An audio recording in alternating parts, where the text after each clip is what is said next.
সুপ্রিয় শিক্ষার্থী আসসালামু আলাইকুম। আজকের লেকচারে আমরা ডিভিডেন্ড পলিসির একবারে পুরো নতুন একটি কনসেপ্ট করব। তাহলে আজকের কনসেপ্ট হচ্ছে গর্ডনস মডেল। তাহলে আমরা গর্ডনস মডেলের মেইন থিমটা একটু জেনে নিই। The main theme of Gordon's model is that dividend is relevant. তার মানেও এটা হচ্ছে ওয়াল্টার্স মডেলের মতোই, এখানে ডিভিডেন্ডটা হচ্ছে কি relevant. It means dividend effect the value of the farm. এটার মানে হচ্ছে ডিভিডেন্ডের পেমেন্টটা ভ্যালু অফ দ্য ফার্মকে প্রভাবিত করে। তাহলে এখানে আমরা মডেল পড়েছিলাম। মডেলে ডিভিডেন্ডের কারণে ভ্যালু অফ দ্য ফার্মে প্রভাব পড়ে না। ওয়াল্টার মডেলে ডিভিডেন্ডের কারণে ভ্যালু অফ দ্য ফার্মে প্রভাব পড়ে। একইভাবে গর্ডনস মডেলে ডিভিডেন্ডের কারণে ভ্যালু অফ দ্য ফার্মে প্রভাব পড়ে। আর গর্ডনস মডেলের প্রবলেমগুলো সলভ করতে হলে মাত্র দুইটা সূত্র শিখতে হবে। Market price per share P0 সমান E × 1 - B divided by KE - BR। আমি আবার বলছি market price per share P0 সমান E × 1 - B divided by KE - BR। আর value of the firm B equal number of share into P0। আবার বলছি value of the firm B সমান number of share into P0। তাহলে এখানে E মানে হচ্ছে earning per share, B মানে retention ratio, অর্থাৎ আর্নিংয়ের যে অংশটা শেয়ার মালিকদেরকে দেওয়া হয় না, আর KE মানে cost of equity capitalisation rate অথবা কস্ট অফ ক্যাপিটাল। এখানে আছে B × R। তাহলে B এবং R এর মধ্যে এখানে গুণের সম্পর্ক। B মানে হচ্ছে এই রিটেনশন রেশিও, R মানে হচ্ছে ইন্টারনাল রেট অফ রিটার্ন, আর P0 মানে আমরা জানি মার্কেট প্রাইস পার শেয়ার। তাহলে গর্ডনস মডেলের মাত্র দুটি সূত্র, এবং এই দুটি সূত্রের আলোকে আমরা দেখি এই লেকচারে আমরা তিনটা প্রবলেম সলভ করবো ইনশাল্লাহ। দেখা যাক problem number 1। From the following data find out the market price per share under Gordon's model. তাহলে নিচের তথ্য হতে আমাদেরকে গর্ডনস মডেলের সাহায্যে মার্কেট প্রাইস পার শেয়ার বের করতে বলছে। তাহলে প্রশ্নে কি কি আছে? আর্নিং পার শেয়ার আছে 22, rate of return 15%, cost of capital 10%, dividend payout ratio 40%। তাহলে আমরা প্রশ্ন একটু অ্যানালাইসিস করি। ই এর মান 22 টাকা দেওয়া আছে, রেট অফ রিটার্ন দেওয়া আছে 15%, কস্ট অফ ক্যাপিটাল দেওয়া আছে 10%, ডিভিডেন্ড পেআউট রেশিও দেওয়া আছে কত পার্সেন্ট? 40%। তাহলে ডিভিডেন্ড পেআউট রেশিও বলতে আমরা বুঝি লাভের যে অংশটা শেয়ার মালিকদেরকে দেওয়া হয়, আর যেটা দেওয়া হয় না সেটা রিটেনশন রেশিও। তাহলে এখন এই তথ্যের আলোকে আমাদেরকে গর্ডনস মডেলের সাহায্যে মার্কেট প্রাইস পার শেয়ার বের করতে বলছে। তাহলে দেখা যাক সলিউশন করার পূর্বেই আমরা প্রথমে ইনফরমেশনগুলো একটু লিখে ফেললাম। তাহলে আর্নিং পার শেয়ার ই এর মান 22, রেট অফ রিটার্ন আর এর মান হচ্ছে 15%, that means 0.15, cost of capital KE হচ্ছে 10% অর্থাৎ 0.10। তাহলে আমাদের দরকার কিন্তু রিটেনশন রেশিও, প্রশ্নে দেওয়া ছিল ডিভিডেন্ড পেআউট রেশিও। তাহলে আমরা রিটেনশন রেশিও কীভাবে পাই? 100% মানে ডিভিডেন্ড পেআউট রেশিও।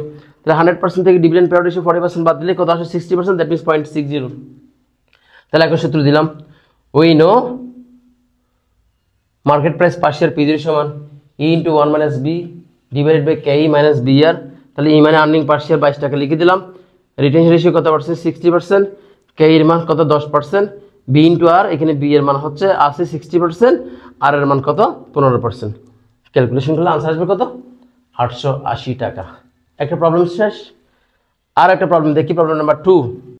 ভালো করে খেয়াল করতে হবে, এখানে একটু জামালা আছে। Shah cement company limited has a total investment of taka 10 lakh in asset. তাহলে শাহ সিমেন্ট কোম্পানির টোটাল ইনভেস্টমেন্ট দেওয়া আছে কত টাকা? 10 লক্ষ টাকা in asset and 10,000 outstanding share, এবং ওদের শেয়ার সংখ্যা আছে কত? 10,000। It earns a rate of 20% on its investment. তাহলে ওরা আর্নিং করে কত পার্সেন্ট? 20%। কিসের উপর? ওদের ইনভেস্টমেন্টের উপর। and has a policy of retaining 60% of the earning। তাহলে ওদের একটা পলিসি আছে, সেটা হচ্ছে আর্নিং এর 60% রিটেইন করে, দ্যাট মিনস সংরক্ষণ করে। if the opportunity cost is 13%, determine the price of share using Gordon's model। তাহলে আমাদেরকে গর্ডনস মডেলের সাহায্যে মার্কেট প্রাইস পার শেয়ার বের করতে বলছে। তাহলে আমরা একটু প্রশ্নটা অ্যানালাইসিস করি। এই কোম্পানির টোটাল ইনভেস্টমেন্ট হচ্ছে 10 লাখ টাকা, শেয়ারের সংখ্যা কত? 10,000। বলা হচ্ছে আর্নিং হয় কতটুকু?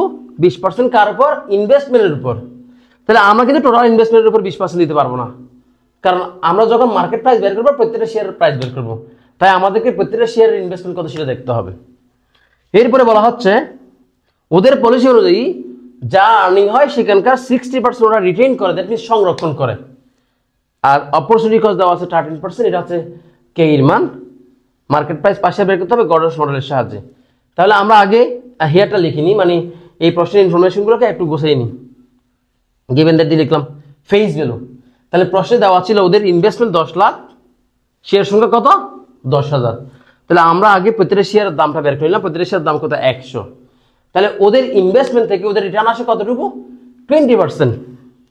কিন্তু এই 20% আমরা 10 লাখের উপর দেখাতে পারবো না, আমাদেরকে প্রতিটা শেয়ারের উপর দেখাতে হবে, যেহেতু আমরা মার্কেট প্রাইস পার শেয়ার বের করবো, প্রতিটা শেয়ারের প্রাইস। তাই আমরা রেট অফ রিটার্ন আর মান হচ্ছে কত 20% লিখলাম। এরপর ওদের আর্নিং কত, এই ফেস ভ্যালু 100 টাকা, সেটার উপর 20% কত হয় 20 টাকা।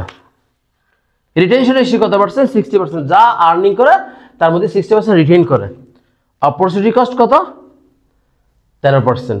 তাহলে ভালো করে কাজ করতে হবে, প্রতিটা শেয়ারের দাম 100, তারপর রেট অফ রিটার্ন আর এর মান দেওয়া আছে কত পার্সেন্ট 20%।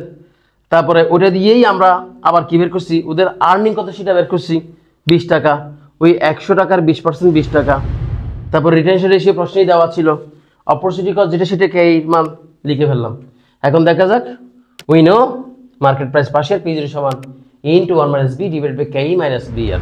তাহলে আর্নিং বের করলাম 20 টাকা, রিটেনশন রেশিও 60%, কে এর মান 13%, বি ইন্টু আর, এখানে বি এর মান এবং আর এর মান বসে দিব। বি এর মানে এই 60%, আর এর মান রেট অফ রিটার্ন কত 20%। এই রেট অফ রিটার্ন যেটা ছিল সেটা দুইটা কাজ ছিল, এটা আর এর মান, আবার এটা দিয়ে আমরা কি বের করছি আর্নিং পার শেয়ার বের করছি। এখন ক্যালকুলেশন করলে আনসার আসবে কত 800। আরও একটা প্রবলেম শেষ। এখন দেখা যাক problem number 3। From the following data find out the rate of return under Gordon's model.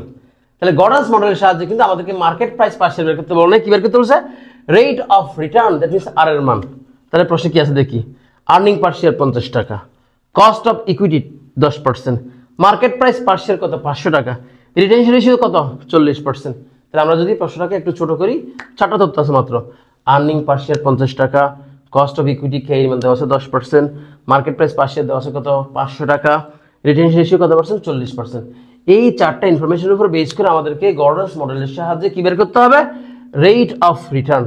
তাহলে আমরা দেখি সলিউশন করতে গিয়ে আমরা আগে হেয়ার দিয়ে ইনফরমেশনগুলোকে সাজিয়ে লিখলাম আর কি। ই এর মান লিখলাম 50 টাকা, রিটেনশন রেশিও বি মানে 40%, আর কস্ট অফ ক্যাপিটাল কে মানে 10%, আর মার্কেট প্রাইস পার শেয়ার কত 500 টাকা। সেটা দেখা যাক, we know market price per share P0 সমান into 1 - B divided by KE - BR। তাহলে P0 এর মান কত আছে 500, ই এর মান আছে কত 50, বি এর মান প্রশ্নে দেওয়া ছিল 40%, কে এর মান 10% দেওয়া ছিল, বি ইন্টু আর, তাহলে বি এর মান 40%, এই আর এর মান নাই, এবং আর এর মানটাই আমরা বের করব। ক্যালকুলেশন তো তোমরা পারবা ইনশাল্লাহ, না পারলে তো আমি আসি। তাহলে দেখা যাক এরপরে আমরা ক্যালকুলেশন করতে করতে আর এর মানটা কত বেরোলো 10%। তাহলে আমরা এই লেকচারে গর্ডনস মডেলের মেইন থিম কি, গর্ডনস মডেলের 2টা সূত্র এবং 3টা প্রবলেম সলভ করছি, এবং 3টা প্রবলেমই তোমাদের জন্য খুবই গুরুত্বপূর্ণ। তোমরা বারবার প্র্যাকটিস করে নিবে, ইনশাআল্লাহ আয়ত্তে চলে আসবে।